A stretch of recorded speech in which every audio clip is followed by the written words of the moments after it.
Good evening, ladies and gentlemen. Thank you for joining us. I'd like to call the work session with the MSA to order. Recording in progress. And I will turn it over to Jordan for introductions and leading us through. And Jordan's going to be recording all of this. So, if you're not accustomed to the mics, please be sure to speak into it clearly so folks can hear what you have to say. And the center button, if you don't intend to be heard, you can press the push and it mutes the microphone. They are live. With that, Jordan, take it away.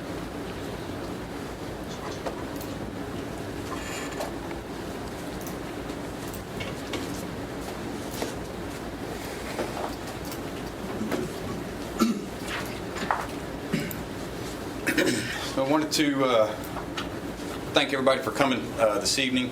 I wanted to start off.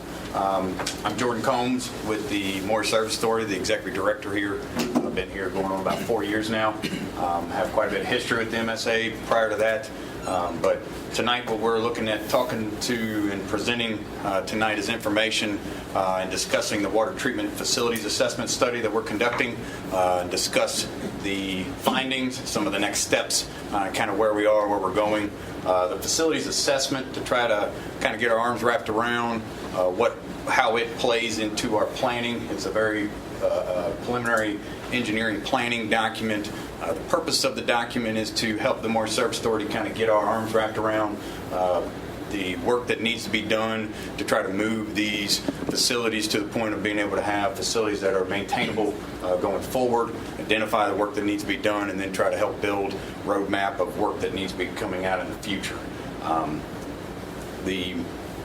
Tonight agenda is discuss the project objectives, some background, a little chronological history of the Morris Service Authority and some of the background work that we have. The water facilities assessment, those key findings, and then go over the facilities assessment and the recommendations along with the next steps, and then be able to have some questions. We do want to allow the council to be able to ask questions as we move through, keep it open, but we are trying to get through some of the slides as well. So if we do happen to come on to a question that says it's later on the slide, we'll address it at that point. Some of the key things I'd like to point out is this is still preliminary discussion. These are just the findings. This is not, we're not asking anything from the city. We're not trying to move things and get any type of permission or voting or any of that. This is mainly this is where we're at, this is what we found, and then kind of have try to open up some communication lines between the Morris Service Authority and our customers. So the project objectives is to, as I've stated, evaluate the Morris Service Authority's water treatment plant and the associated water facilities. So as we dive in this today, and the engineering team that I'll introduce here in a couple slides, the purpose of this is not just to look at the water treatment plant, but the facilities, also the associated facilities. So we're going to talk about the raw water pump station, the intake that pulls the water off the river, the associated infrastructure with that, go through the water plant, and then also talk about our transmission loop line and our storage facilities that we have for the water storage. So it'll be kind of an all-encompassing what the MSA's facilities are. So a little background on the Morris Service Authority and the projects that have kind of gone through. So in 1935 time frame, the low water dam and the raw water intake was built and constructed. I think it was actually constructed under the town of Lexington, not the city of Lexington at the time. Just kind of put you in the time frame of where we were. 1970, Morris Service Authority was formed to sustainably provide clean water and wholesale water to two of the customers, which is the City of Lexington and the Rockbridge County Public Service Authority. 1975, the water treatment plant was built along with the raw water pump station, and began the construction of the loop line that was eventually finished later on, as you see, in 2012. In 1983 and in 1989, the part of the structures at the water treatment plant, which we'll get into and you'll get to see some pictures of, is, we'll say, the preliminary side of the treatment. And so the sedimentation basins and the flocculation basins, which is the large concrete structures as they're coming up to the building, had to have some work done to them in 1983 and 1989, and we'll get into those details. 2003, there were some upgrades from some work that was identified, pipe size changing and things of that nature in the mid-90s that then led to some work in the early 2000s. Most of that work was revolved around some of the filters under drains and some of that miscellaneous equipment inside the facility. 2012, the loop was finished, which we'll describe the loop later on as part of this discussion, but it's approximately 7 miles transmission line that goes around the city of Lexington, and from that is where the city and the PSA pull from that transmission line to then distribute to their customers. But that was finished at that time, and the infield pump station and the infield tank at that time was actually repurposed as our remote clear well to then feed that pump station and the loop lines. And then the next steps here is what we're discussing is the Moist Service Authority's water treatment facilities assessment. I'd like to take this moment to introduce our engineering team. Ramboll Water used to be or as a larger engineering firm, and originally the team we were choosing to move with was O'Brien and Gear, and they were then bought out by a larger firm, so it's Ramboll. They've got over 1,000 plus water consultants worldwide, water and wastewater, along with significant amount of experience that they bring, including here to this region. Matt Wimmer is the project manager for Ramboll. PJ Crow is the project engineer, and George Rest is the drinking water specialist. George Rest here, you can see him on the bottom right-hand corner, is joining us through Zoom. If he ends up, some of the questions we get, if he's best to answer, we'll call on him and allow him to join in. And from there, I'll go ahead and hand this off to Matt. Is there a way to get the video screen? Want that up there? Yeah. Yes, I can do that. Okay. Thank you, Jordan. So as Jordan said, we were contracted with the MSA to come in and complete a facilities assessment study. Like he said, it started out, came out to the site, completed some condition and capacity assessments of the various facilities, intake, raw water pump station, water plant, out to the loop, into the infield storage tank. From there, we took that back, came up with some alternatives and some recommendations, and so the purpose of tonight is to highlight those. Got quite a bit of slides to run through, and so we'll probably keep it higher level. If you have questions, feel free, jump in, but I know you all have things to do tonight, so I don't want to take up too much of your time, but feel free to interject with any questions you have. So this first image we have here, just trying to depict on an aerial image the assets that the MSA has.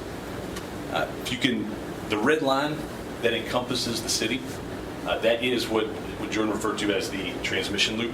That's the water line that goes around and feeds the city and the PSA.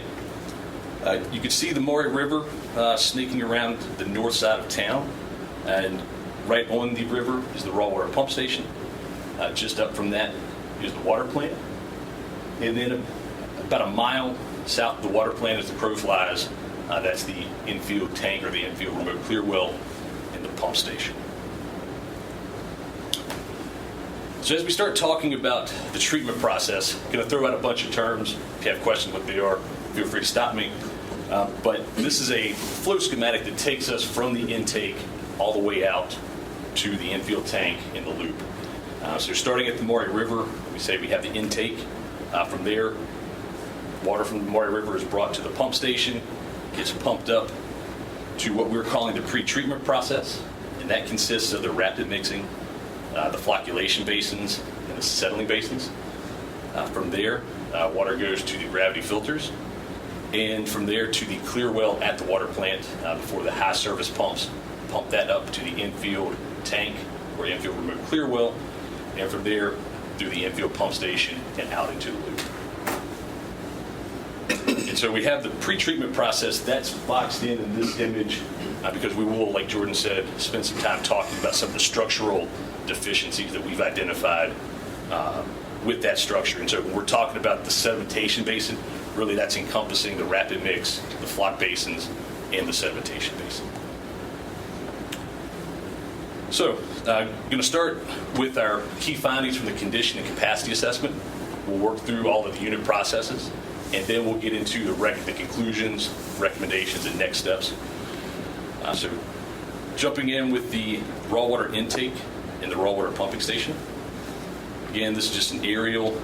You can see you get the raw water intake there on the river with the pump station sitting adjacent to that, and the water plant about 2,000, 3,000 feet up the hill. So key findings with the intake. From a capacity standpoint, the existing intake has demonstrated it can withdraw up to 4 million gallons a day from the Moray River. Its condition, I think as the chronology showed, it was built in the mid-1930s, so it is quickly approaching 100 years old. It is very labor-intensive from a cleaning standpoint. It involves frequent maintenance, especially during the fall due to leaves or during a storm when debris catches on the screens that you see there in that second picture. In terms of the intake permit, the actual intake is not permitted, or it is unpermitted. We understand it to be, quote, grandfathered, and that's because it was in existence before the time at which the DEQ implemented the Virginia Water Protection Permit. And so where that comes into play when we start talking about the intake, anytime we want or need to do improvements to the intake, that will require the acquisition of a permit. With the raw water pumping station, its connected capacity is 4 MGD, 4 million gallons per day. And something we'll touch on a little later, it has no redundancy. There are 2 pumps installed in the pump station. You need both pumps operating in order to pump 4 million gallons a day to the water plant. If one of those pumps goes out of service, your capacity is cut in half. Good practice in today's standards would be to have at least 1 redundant pump in that pump station, but the pump station does not have enough size within the building footprint to fit a 3rd pump. In the event of power outage, the MSA has a diesel-powered pump, but it is limited in its capacity. It can only pump 1 million gallons a day up to the water plant. So there is no emergency generator standby power at the pump station. So when power is lost, the water plant's capacity is effectively cut by 75%. The condition of the pump station, we'll show you some pictures, but the electrical equipment is beyond its useful life and presents risk for sustained outage. The pumping equipment is beyond its useful life as well. I think the MSA has actually recently replaced one of those pumps. And again, there is no backup. The stairs in the electrical room don't meet the current code. Other condition assessment items that we identified is that the pump station is located within the 100-year floodplain, and during flooding events, it's not accessible. So, in the event of a power outage and it's flooded, you have to wait for the river to subside in order to bring the diesel pump down in order to pump water to the water plant.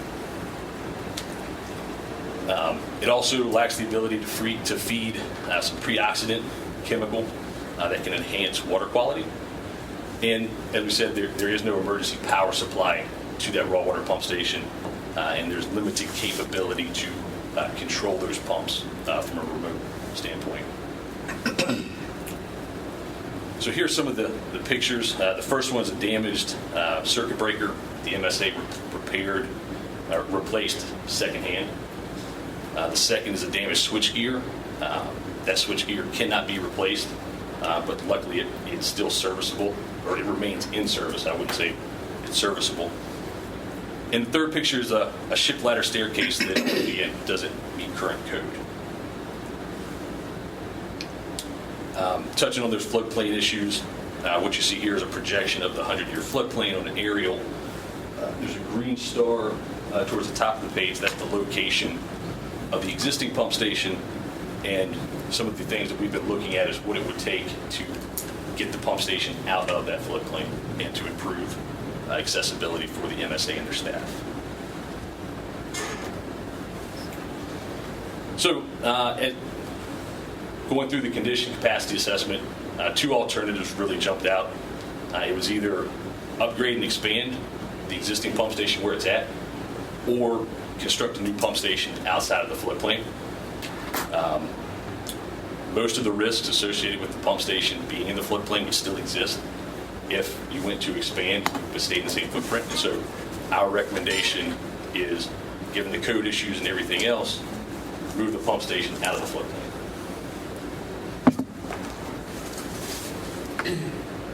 Moving on to the water plant. Again, this is just the flow schematic.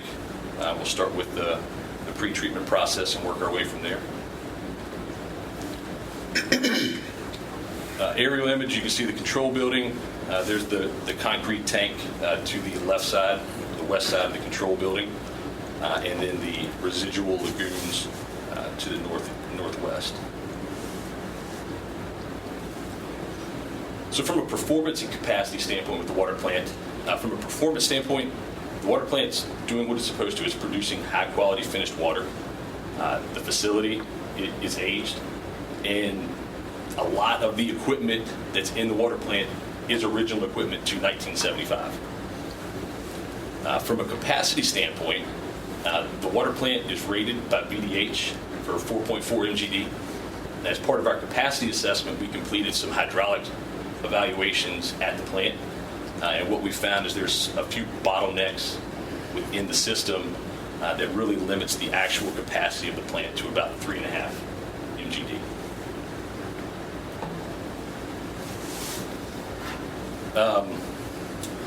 The next three slides are a compilation of photos of that sedimentation basin and the structural deficiencies that we've identified. What you're going to see in the first picture is some concrete that's falling. You can see where concrete's falling away from the structure. In the middle picture, if you could see my pointer, but this gray bar looks like it's a pipe coming across. Those are some steel members that are going from the outside edge to outside edge of the tank and are supported by steel bars that are effectively keeping the walls held up. Got a better picture to show that that's not actually a pipe, that is that structural repair that was made in 1989. And that just wanted to add to that, what we found in going through and as part of this facilities assessment and looking at back why that work was done within 15 years of the structure being built was that they were having movement in the walls because there were issues when the tanks are full, and then there's also certain structural integrities when they're empty. And part of our process is we have to have both conditions. And so what we found is that there was a lot of movement then, so they ended up having to add this structural to keep the walls basically from falling down and falling over. And then, in addition, on the third picture, you can see these vertical lines. Those are actually, it's a rebar that's exposed on the underside of some walkways going across the basin. Actually, you can see it better in this picture. This is all concrete that is coming apart at the surface, and I believe this actual walkway, the MSA has cordoned off. Foot traffic is not allowed to go across it. And that's due during when they had their structural inspector coming in, the amount of exposed rebar and falling concrete that had fallen off. Our recommendation was they'll walk in these certain walkways. That off. Here again, just more photos of concrete defects. This is a picture of the vertical steel bar and holding the outside wall up. More concrete falling apart, additional cracking. And this is the type of stuff that distresses our structural engineer as well. When you see water, this is on the outside face of the structure. When you see water on the outside face, that means water's coming from the inside and it's making its way to the outside. And it is very, very difficult to be able to say what the integrity is of the steel that's in the concrete that's been continually exposed to the water. And so to summarize, the condition assessment, the structures are in poor condition despite previous repairs. Original design required additional steel framing in 1989. Additional repairs have been made throughout the years, but the concrete's still falling apart. You have cracking, joint separation, the spalling are extensive, and it's indicative of either poor materials or poor workmanship when that structure was constructed. And so from our recommendation standpoint, patching those deficiencies, it's not going to be a permanent fix. That's just kicking the can down the road. And at some point, their structure is going to weaken over time, and they will have to be replaced. Moving inside the building, the structures inside the building are generally in good condition. We found some minor cracking, some leakage. There's some corrosion on some pipes, but those are all items that can be fixed as part of a larger program. The clear well at the water plant, we completed a remote sort of a rover inspection of the clear well. You can see that in the third picture. And it only identified minor spalling and cracks. And so very good to see that the clear well itself is in good condition, because that is effectively the basement of the water plant.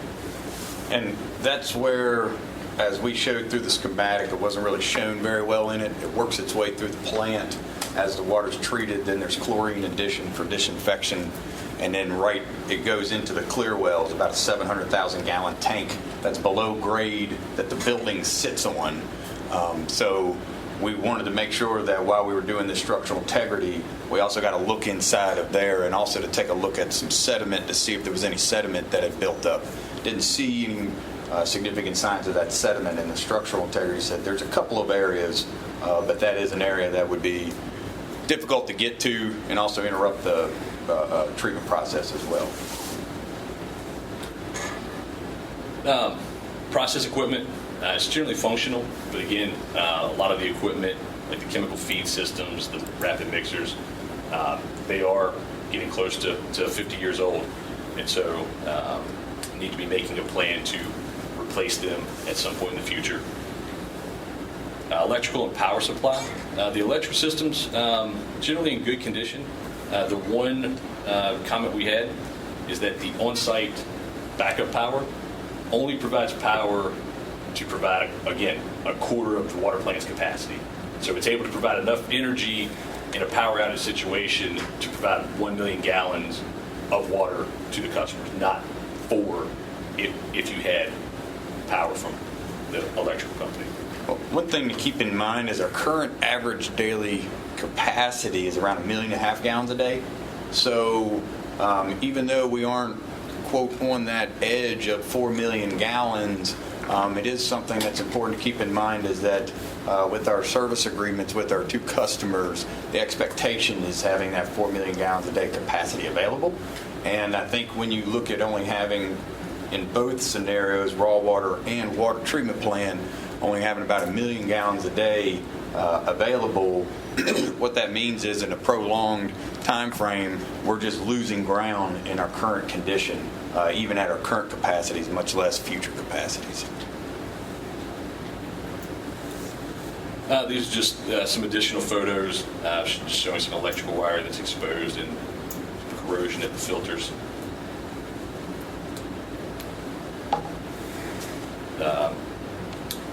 Photograph of the rapid mix, and then chemical feed system with sodium hypochlorite, and then the soda ash on the 3rd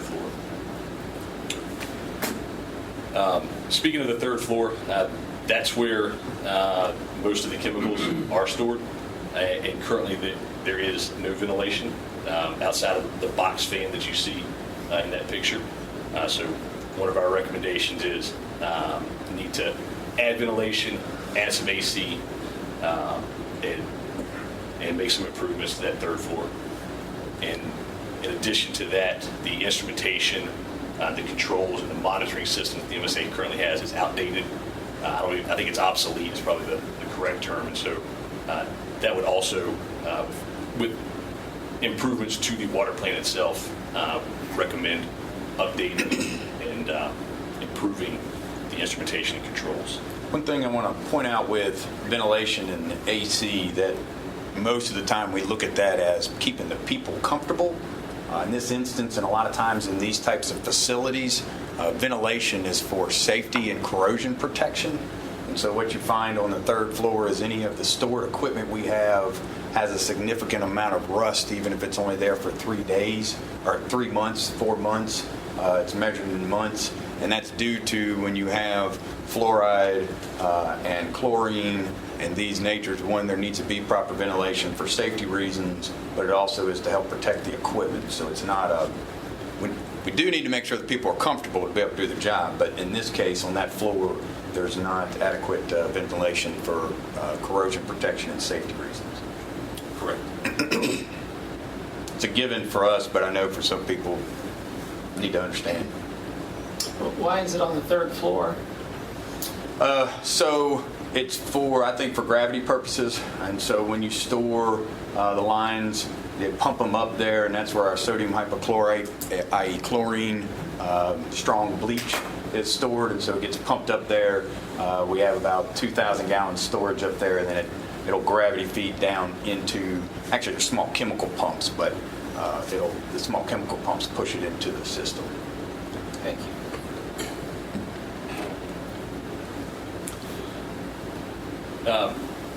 Other these ancillary facilities to the water plant, we have the residual lagoons. So that's where in the sedimentation basin, where you have your solids from the river, they settle out in that basin and they get pumped to these lagoons. So identified a need to improve the solids handling at those lagoons. There's also the filter backwash supply pump. Again, getting back into the redundancy, there's only one pump that's able to backwash the 3 filters that the MSA has. And so I think it's worth investigating either installing a backup or having one in close standby. One thing we kind of skipped over was the discharge of the lagoons to the sinkhole. One thing that's important is any backwash water that we have at the facilities. What ends up happening is that has to then, can't just get dumped into the river. So there's a certain level of treatment process. We actually have a DEQ discharge permit at the water plant because we send it to these lagoons, settle out the solids, have to make sure there isn't a certain amount of total suspended solids, but then also we have to make sure there isn't chlorine in there, so we have to dechlorinate it and then discharge it. Most of the time that gets discharged into a surface water source. In 1975, discharging to a sinkhole was acceptable. It has been something that's on a regular discussion with us, with the DEQ with us, about having that changed and not sending it to a sinkhole. I think even from a structural standpoint, sinkholes get worse when you add water to them, so it's just not a good idea in general. But it's important, and it's something that'll come up as we try to make these changes in the future, trying to redirect some of that.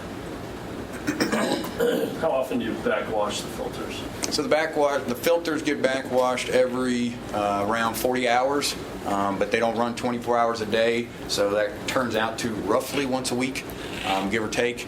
Part of our operations is probably going to make that happen more often to try to look at some chemical savings and other operations improvements, but in general, at our current demand, you're looking at once to twice a week for all 3 of the filters. What will happen is when that backwash, it gets sent to the lined lagoon. Then once the solids build up in that lagoon enough, we pump it over into what we call the drying bed that then has to get hauled out. There's also cleaning out, when I talked about the sedimentation basins that have to operate in full conditions and empty conditions, because on a quarterly basis, or depends on how much sediment comes in from the river, but roughly every 3 months, we have to drain those basins and then pull all that sediment out, and it'll go into this drying bed. one of the things that's not really in this presentation is that these drying beds were retrofitted in the early 2000s, around 2005. They were originally designed as lagoons. There was a time frame that unlined lagoons, the DQ started going through and saying that's not a good idea. We're getting leaching into the ground. So the MSA and at the time, the city of Lexington, as well staff, they contracted out the lining of the lagoon with the contractor, but the drying bed portion was kind of an in-house set up and build. And so we are, it's fairly difficult to get cleaned out and deal with. And there's no real design drawings or anything on it. We've had to try to do digging and understand what's under the ground and try to work with it. But when we talk about in some of the recommendations and we say we're going to make improvements there, it's to really try to get an engineering system in there to deal with it because we are finding that it's fairly costly to handle and deal with. And really, as Mr. Alligood's fairly familiar with, being on the MSA board, we've been 2 years ago in 2019, almost 3 years ago now, was the first time it had been cleaned out in about 15 years. And then we had to turn around and clean it out again this past fall. And so what we're trying to do is get to the point where we aren't backed up in the solids to then try to get a feel for how often that's going to have to be done. But as we work into improvements, I think that's going to be an area that's going to need to be improved from the sinkhole to making sure we have adequately designed system to deal with that draining. What's the backwash volume? Around 40,000 gallons, depending on how long you do it. Okay, thanks. And so when you look at this, to kind of go to where I think you're going, Mr. Smith, when you look at the design to have a 4 million gallon a day plant, the reason why I say the plant's rated for 4.4 is because you have to have a certain amount of water for backwash and cleaning and draining that has to be taken into account. And that's typically around a 10% waste amount of water that comes out. So to have 4 million gallon a day capacity, you got to have a built-in amount of waste that comes with it. So the plant's got to do more than 4 million gallons to get it, which is why it's currently rated at 4.4. So.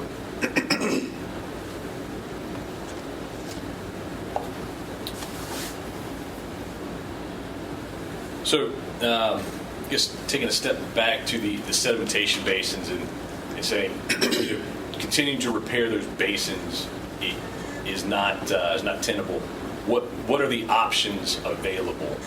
And so there's really three main options. It would be replacing essentially what you have with the same exact technology. Second option, there's some newer pre-treatment processes out there that are similar but a smaller footprint. The high rate, that just means you're able to process more water in a smaller footprint. Or the third option would be instead of the conventional sedimentation treatment process, going with a different process. For instance, replacing what's there now along with the filters with direct filtration membranes. The thing to note there is when you make a wholesale treatment process change, you can't just make that change and flip a switch. You're going to need to do some bench testing, pilot testing, to make sure that you're getting the water quality needs that you want out of that system. And part of that would also make sure there wouldn't be any side effects downstream in our distribution system as well when you change technologies. So moving on to the water storage and the transmission systems. So again, the infield storage tank, remote clear well, and the pump station about a mile south of the water plant. Now, let me stop for just a second. Sure. If you're moving on, if you have questions about the treatment plant, probably better to address them now. Yes. So we can. So once we get through, so we got slides sort of on the condition and capacity assessment, and then we're going to revisit all of those processes from a conclusions, recommendation to the next step. So Rock on. okay.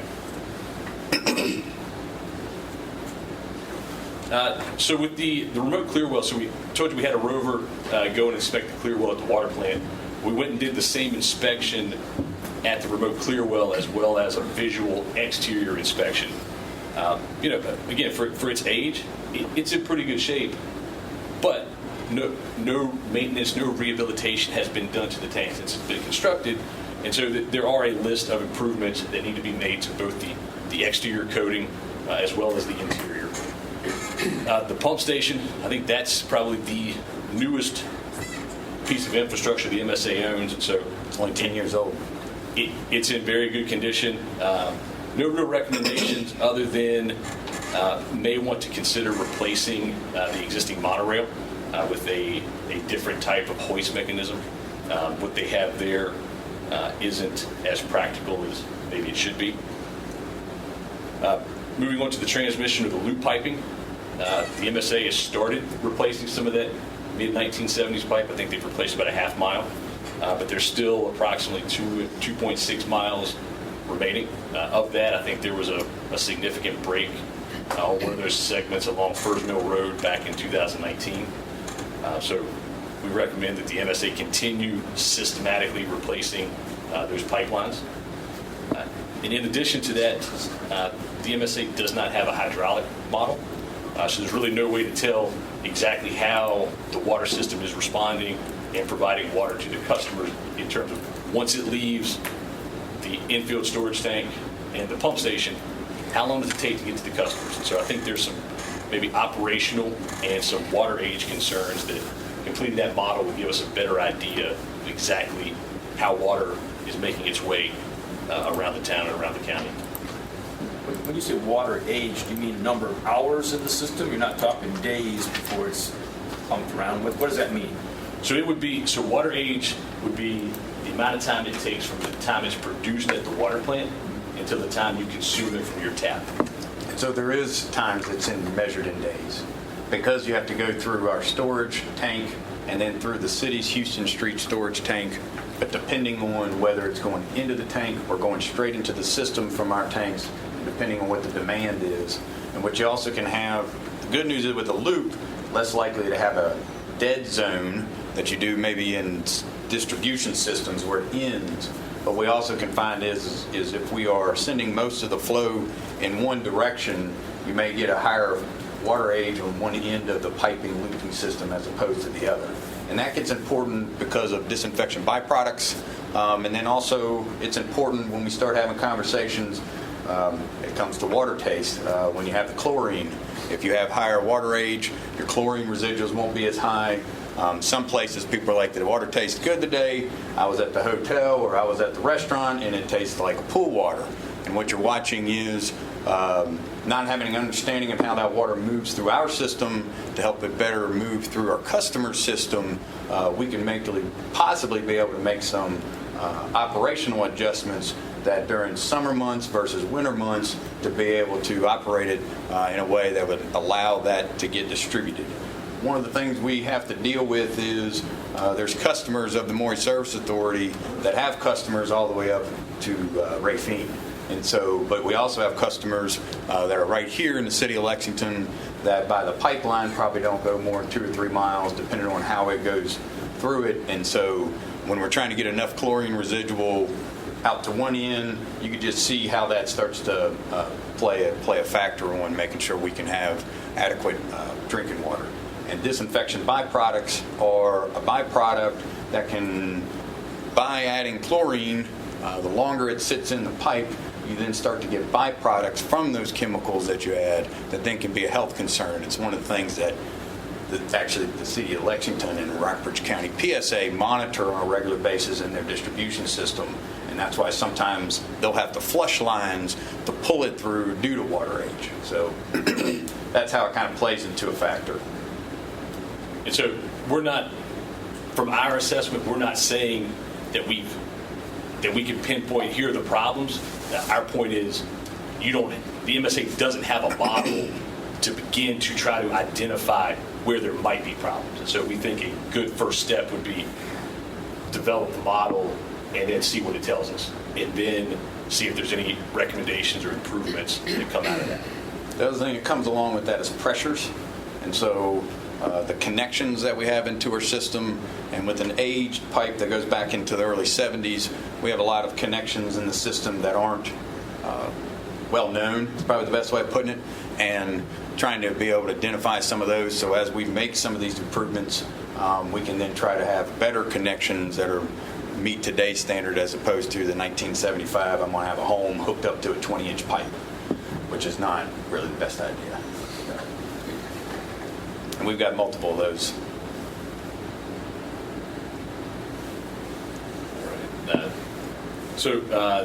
The image here is the same image you saw earlier, but just wanted to point, it's a little tough to see, but the northern part of the city, you can see line is highlighted in green.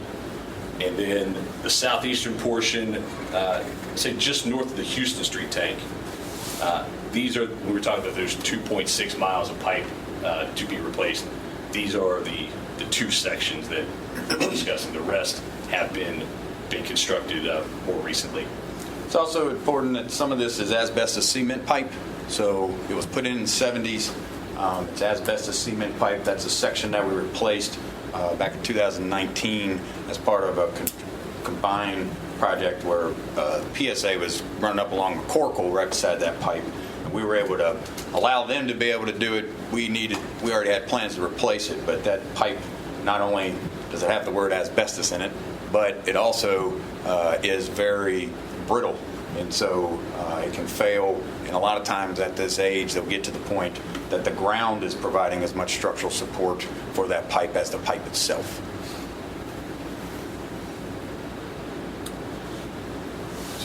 So moving into the recommendations and the next steps. Starting with, again, we'll start from the intake and the raw water pump station, then work our way through the water plant, and then out to the infield clear well and the distribution loop. So, conclusion of the intake, it's aged and it's unpermitted, both of which, when combined, is not a good scenario. If the MSA does any work to that intake, a Virginia Water Protection Permit from the DEQ will be required. And when it comes time to go get that permit, the DEQ may not be supportive of the MSA's withdrawal expectations. And so our recommendation, and the MSA has initiated these discussions, is that before the intake becomes a problem, we should start talking to the DEQ to figure out what it's going to take to get a permit. So we at least know what we're dealing with while the intake's still working, as opposed to being in a situation where we have to go out and fix it, and then we're sort of at the mercy of whatever the DEQ wants in order to issue that permit. So the MSA is currently in discussion with the DEQ, and we're working through that to figure out and understand what those expectations are going to be to get a permit. And one thing I think it's important to point out here, as far as, we're talking about having communication, and so far working with Jeff Martone and Public Works has been great to work with. We've been able to get a lot of questions and things worked out, but what we're finding is whenever you go to get a withdrawal permit, it's not how much water goes by the river and then look at just the drought, which those are two things they look at. What they also look at is how much water are you taking out from the other people downstream, and then how much water are you taking out in those dry conditions for the aquatic life that's required to be in there. So when you look at it and you say, hey, on the low flow periods, there could be 30 million gallons during the lowest flow periods going past our intake. That's plenty for 4 million gallons. It's not exactly and it's not just the DEQ. There's multiple DCR, a lot of other organizations will get involved, and actually one of our next steps is to have some joint meetings. The other thing that they'll look at is they'll start to ask questions on the distribution end. So they'll start to ask questions like, what's your accountability, which is how leaky are your pipes on your distribution side. And so that'll come into a dialogue and come into a play on how much they're going to be willing, because they don't want to pump water out of the river and then pump it into the ground. Though also, we've been in situations in my previous work where they've run into times where they've asked questions like, what is your community doing that you're serving to help save water? And so they start putting requirements on things such as car washes have to use recycled water, or they go through those types of analysis, all play into how much water can we withdraw. And so what we're trying to do in this is understand how is DEQ going to look at, and those other regulatory agencies going to look at the MSAs and what questions, because we're going to have some really close coordination, obviously, with our two customers, because we just have the loop. In the other item that's probably the other elephant in the room is the DEQ. It's not just saying, hey, we want 4 million gallons, we're good, right? It's you have to prove a need, and so they will look at your daily production rate is 1.5 million gallons a day. We understand we need to account for some growth, but you're going to have to give us some backup that can justify the growth in support of your request for, say, 4 million gallons worth of water.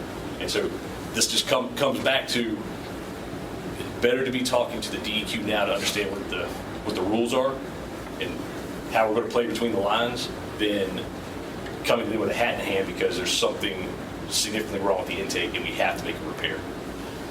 And we're going to, as we move forward and realize some of that, we'll be spending some time talking with Jeff and Jim.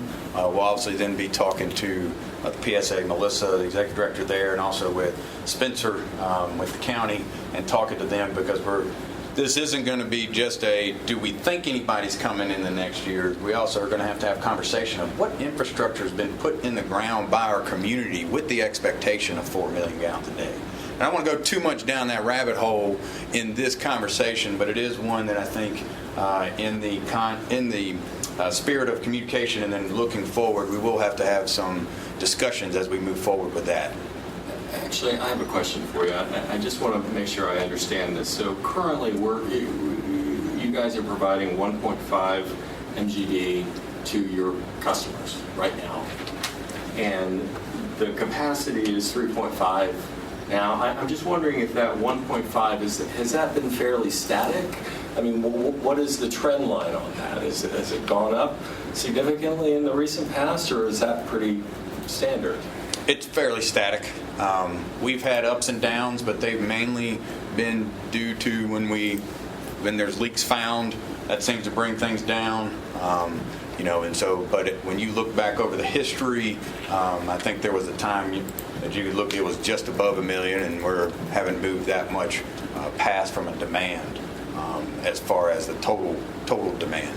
Okay, and then the other question I had for you was about the pump station. You said that in the event of a flood, it would have to be shut off, and until the water receded, it would be off.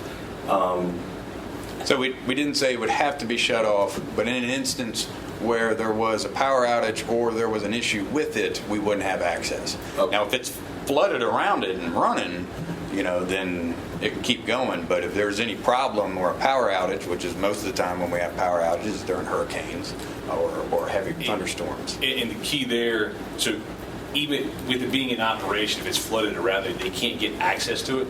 And the instrumentation and controls at the pump station are so aged, you can't really monitor and know how the pump's operating from the water plant.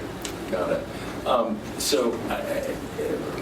Does that happen frequently? I mean, when's the last time that happened, the flooding of the pump station? Yeah, so since I've been here, every year that I've been here, I've been having some of the staff, when they see it, because they used to try to wade through it, and I'm like, you're not going to wade through rising waters, guys. We just need to stop.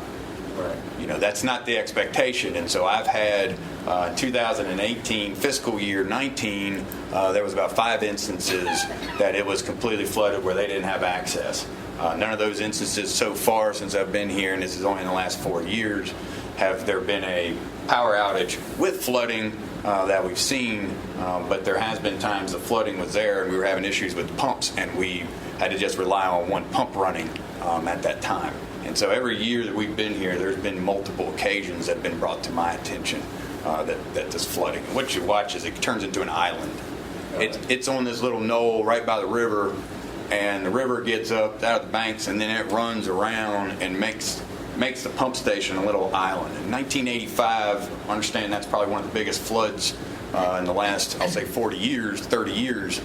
But in that instance, it flooded and got up chest high into the pump station and actually ripped off the top of the pump station because the power pole got ripped down and then it ripped the line off the wall and actually ripped the wall off, and then the top half had to get rebuilt in an emergency state. But yeah, it floods. If you want to say regular, as in once a week, no, but during rain seasons, we have it quite a bit. And one last question. You said with auxiliary power, you could do 1 MGD, correct? At the water plant, not at the pump station. Right. There's no auxiliary power there. But at the water treatment plant, is that how frequently do we go on auxiliary power? Is that a frequent occurrence now? Yes, so just in the wintertime, just in the past 3 months, I think we've had to put it on backup power 3 times. A lot of times what we find is it's not power outage, it's the coming on and off, and that is very tough on the equipment, especially with some of the older equipment, because it doesn't have variable frequency drives or soft starts, so their power is just, all at once, and that seems to be part of the issues that we have, as well as watching that on and off issues as well. But there are multiple times just in the past 4 months that we had power outage at the water plant. There are times, because we have 2 different services, and the age and the way it was brought in is we're not dealing with the standard power at the pump station that we typically have. So a 480 3-phase, 480 volt. We've got a awkward 2-phase type of power that a power company doesn't like dealing with over there. And so there's a lot of times at that location we'll lose power more often at the raw water pump station than we'll lose at the water plant. And essentially the power runs the fridge, the heating, the AC, and essentially we'll only run one of the pumps. And if we have to backwash a filter, we'll have to turn off certain pumps to be able to backwash it. So that's what you're watching, is you don't have the power consumption to run all of the treatment equipment that you need. And so the scenario that you're relying on the backup power is like back in 2011, 2012, the ratio where you're out of power for multiple days and you're only getting 1 million gallons. So every day that you're without power, you're not meeting the demand. And so when you have the situation where you lose it for a few hours, that's not ideal, but you can manage that. Where that standby power comes in is in the event of a catastrophe where you. Well, I think it's simple. Do you want water every day, all the time during power outages, or not? I think that's where the discussion comes. I think everybody who's on a utility system expects 24 hours a day, 7 days a week. They don't have power at their house, but they're flushing their toilets and they're taking a shower. They may be doing it in the dark, though. So you're saying if we had another ratio, if we had another event like that and we spent 11 days without power, would we be without water in a situation like that? You would get to the point. What will end up happening is we see that coming, we'd have to put out a conserved water notice. First thing everybody does, go fill up their bathtubs, and then use all that water, and we don't really conserve it, but then you'd be running off of whatever water you have in the Houston Street tank, in the Grassy Ridge tank, and in the infield tank. And it's not a 1-to-1 ratio. I got a 3 million gallon tank, so I got 2 days at 1.5 million gallons. We only have access to about 2/3 of that water, and then the way it gets into our systems, and we got 2 locations, you'll have customers out of water pretty quickly, especially if they're on the PSA side, going up towards Route 11, because they float off that Grassy Ridge. It's only about a 500 million gallon tank, and it's at the highest point, so it's the first thing to drain. So yeah, you would, and I think we did back in 2012. If the tanks are full. That's right, if the tanks are full when it happens. Can I build off of one of Dennis's questions? We're talking about the access to 3.5 million gallons per day. If we need for that, and if we're using 1.5 million now. In the city, aren't we using, roughly the PSA and the city use 750,000 each, right? It's pretty close. It's gotten closer over the last 4 or 5 years. What I'm going to share. 30% of our water, or 40% of the water that goes into the city system, we lose, right? It's not purchased.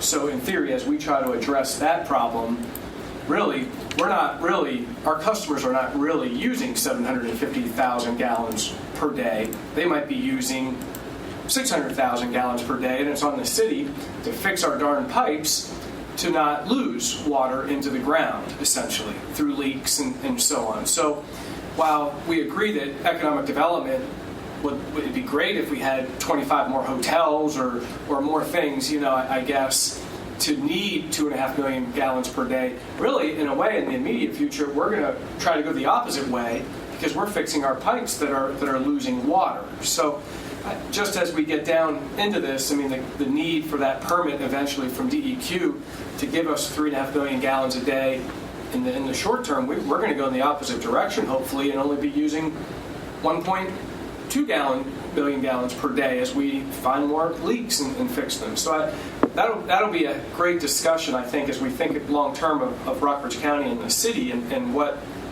we see as far as growth.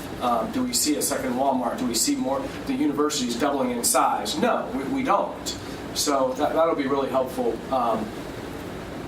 What we need. Just one thing, whenever we get into that, something that we'll probably caution about, because I agree, I think leaking, and I think the short term you may find some of that, especially if there's an aggressive approach at fixing leaky pipes. But we also have to realize when we go get the permit, it's going to be a one-shot deal. So if you don't try to go after and get as much as you want, even though we don't see it in the next 15, 20 years, doesn't mean in 50 years you won't. And you don't want to find yourself at that point having we should have tried to keep the capacity that we had so it was available here. One of the things when you look at industries, if you don't have the water and sewer there, they don't come unless they're going to bring it with them, which is usually fairly difficult. I'm not a planner, so I'm going to stop with all of that. But at the same time, that is going to be a very important dialogue, Mr. Sigler. But I do think, and I think it does behoove the city and the customers to continue working down that path of fixing those pipes, because I know it sounds weird, but if there's active fixing of those leaks, that actually will help you get more water from the DQ out of the river, because they're going to see it as you're trying to be good stewards, and so if you say you want more water, you're not just pumping it into the ground. Perhaps Devil's Backbone will become even more popular and have greater demand for water as well. Thank you. I may hit you with a couple questions, depending upon where we are in the process. But one of the things you talked about was the two old pumps that we have right now fill up the whole pump house. Yes. Correct? So as those need to be replaced, are there smaller pumps that are more effective and efficient? They're still big and going to eat up the space. Right now, where the pumps are located, to put a third pump, it would block staff's ability to get to the electrical. Right. And so it's not so much the size as it is the quantity, and you need to have adequate spacing between the pumps in order to work on them. And so, but my point is, if I heard you correctly, the two that we have are old and rapidly reaching they're going to fail soon. They already have, but yes, Okay. you're right. So when we go to replace them, if it takes up 3 feet, does today's pump take up 2 feet? It's not the same as your phones. We started with this, and then you got to the small phone. Okay. It's not that kind of same type of ratio. I think what you're going to watch is if we went with a different pump, we're already dealing with the smallest of the pumps that you could put in that house. I think what you start to get into is, number one, you don't have the physical space for that pump. But the other thing is part of the reason why when we had that picture of this breaker that you see here in this burned bus bar is if we were to go back and try to replace that today, it doesn't meet the electrical codes in the space in the room that's up there. So there's a lot of other reasons from OSHA and then current regulations for electrical space that even if we just tried to replace in kind for those panels, they're going to say you don't have the room and the safety requirements for that. So I think it's a good question. Things do tend to get smaller as they get more efficient, but in this case, we're not talking about anything of significance to make a difference. And part of your argument or position is the fact that will do well to relocate the entire facility further from the river so that when we have high water events, it's not inaccessible. Correct. So you can fix two things, have a bigger space for the third pump for when the others fail, and have it so that you can access it.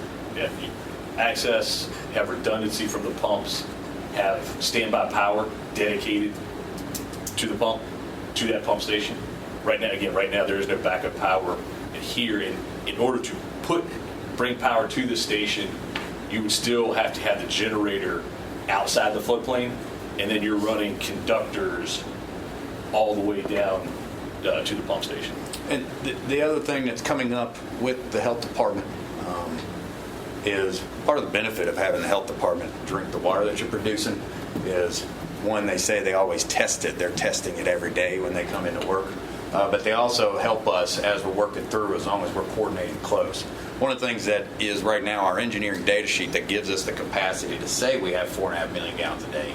The requirements by the health department in the regulations is that you have 25% redundancy in your capacity at that pump station. And since we don't, with the third pump in place, it's a continual dialogue of what are you guys doing about it? And so at the moment we're saying we're working on the facilities assessment. It was just in our last health department report got brought up about they're going to have to talk about reducing that capacity of that pump station and making that the limited capacity if we aren't working towards getting that full redundancy in there. So that's another part of this dialogue when we talk about that third pump. And one thing I guess to note about your current operations, so the plant produces 1.5 million gallons per day average, but that's done on one staffing shift. So 10 hours. So the plant is operating at that 3.4 million gallon a day rate, but it's just operating for 8 to 10 hours a day instead of 24 hours a day. And so that's the other part of this equation is if you look at trying to scale things back, that means that the staffing would have to increase because you still need to hit that same production rate of 1.5 million gallons a day at least. It would take 24 hours to reach that. You'd have to man that 24 hours a day, 7 Yes. days a week. Correct.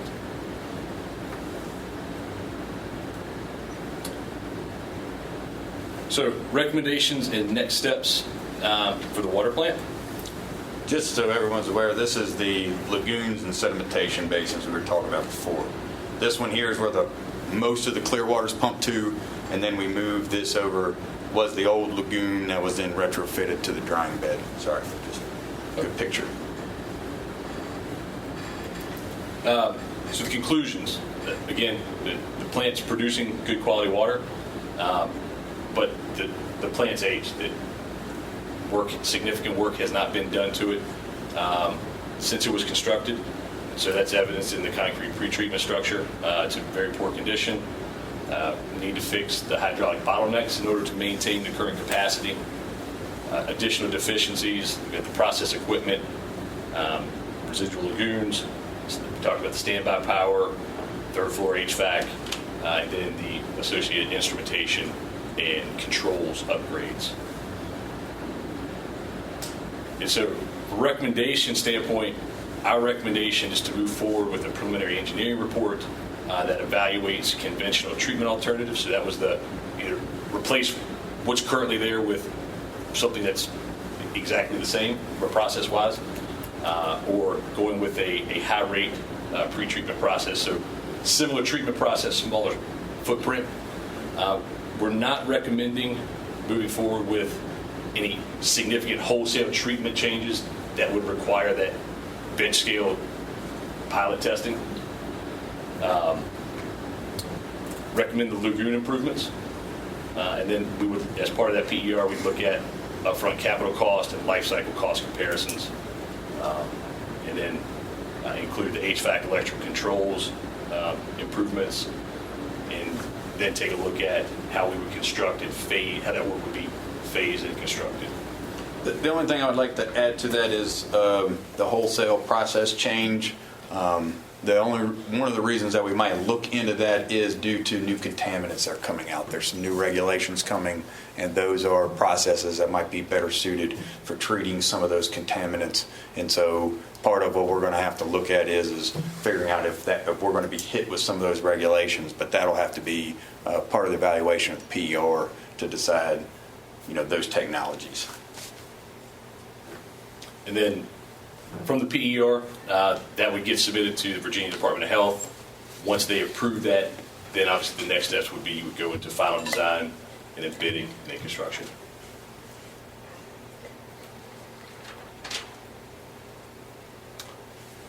I think gloss over. So we skipped over. So I'm backing up. We skipped over the raw water pump station, but similarly, the conclusions that we believe that the existing raw water pump station should be replaced, and the replacement pump station should be located outside of that 100-year floodplain. If you're going to make the raw water pump station needs a significant investment to fix it, and to go and fix it and keep it where it's currently at, and with all the problems that it currently has, we don't recommend that. And so, moving forward with a PER, we actually have a kickoff meeting with the MSA next week for that. Going to look at how we make an interconnection with that intake so we don't touch it and don't generate a permit. Then we're going to evaluate some siting and preliminary layout alternatives, look at pump selection, and then the electrical and control considerations. And then once that's done, that gets submitted to VDH, approval, and then the next steps would be the final design, bidding, and construction.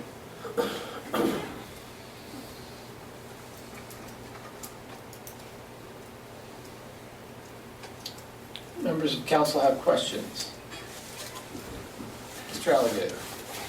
Just to follow up on the PERs, at the last MSA board meeting, approval from the board was granted to start the process for the PERs. So my question is, where do we stand, and just speak to what's going on with the PERs since authorization was granted, and speak to the amount of money the PERs are priced at. Mr. Alligator, that is actually one of the slides we have, if it's okay if we wait till we get to that one. Yeah, sure. Right at the end, but that is a good point, and we were going to go over that. All right, fine. Okay. Jim, go ahead. You noted that you might be trying to put a connection in between the water intake and moving the pump station up this hill, so that would not require another DEQ permit is why you're doing that. So, yeah, so the intake structure itself is a concrete structure. So right now there's a pipe that goes from that structure to the existing pump station. Right. And so what we would be evaluating in the PER is how do we connect to that pipe without touching the intake, Right. so that it doesn't generate any type of permit. Right. Exactly. Yes. See if that's feasible. Yes. Avoids that process of Correct. permitting. Yes.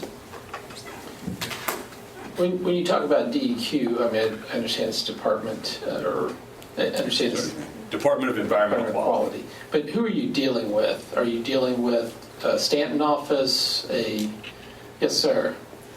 He said avoids the permitting. I would clarify it defers the permitting until we do the work on the intake. But to answer your question on the what office we're working with, Right. right now it's the Richmond office. A lot of times Harrisonburg is our local office, but they are on the permitting side, so they're involved. But part of what we're having to do is when you get into the raw water side of things, you end up having to move offices. And then I think what's also important on that DEQ is that the next steps, we need to have some other conversations with some of the other environmental protection agencies. I used the wrong term. Not EPA. Fish and Wildlife. Fish and Wildlife. Department of DWR, Virginia State. Those as well. Army Corps. DEQ just seems like this nebulous, difficult to work with, and if they're actual people that you're consistently dealing with, would make the process a little bit better. And That's what more we started consistent. with, and then they're bringing other people in accordingly, but yes. And to William's point, we're part of the other part of the reason we're having this discussion on the intake is we acknowledge and understand, hey, we're looking at quite a bit of work on the water facilities, and you have this intake sitting here.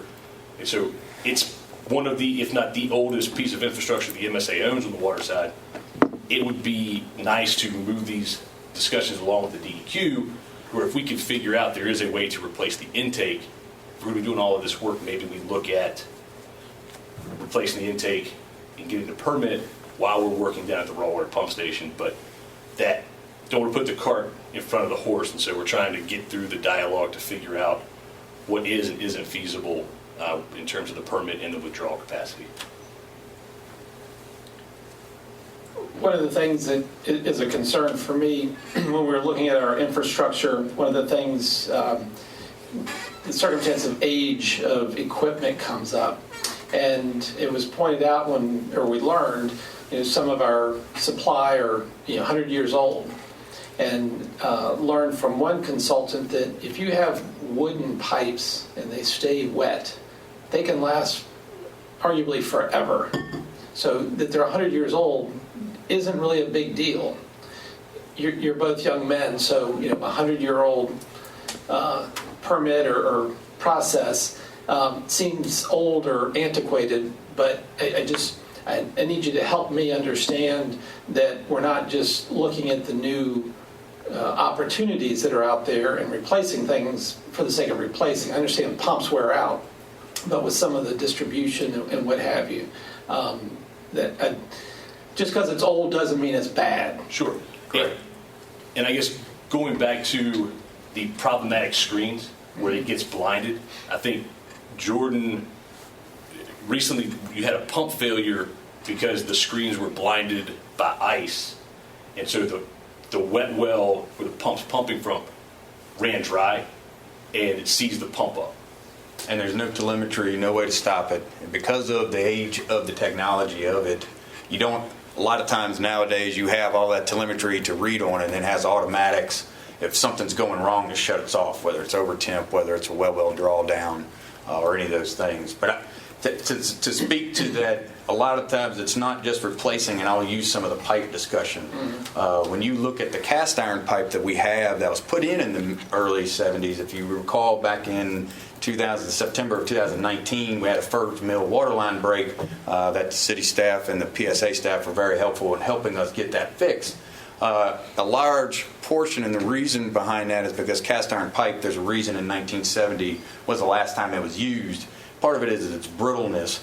Also, it's not rated for the current pressures that we're seeing in it when it was put in before the loop was finished. This is part of the reason why the hydraulic modeling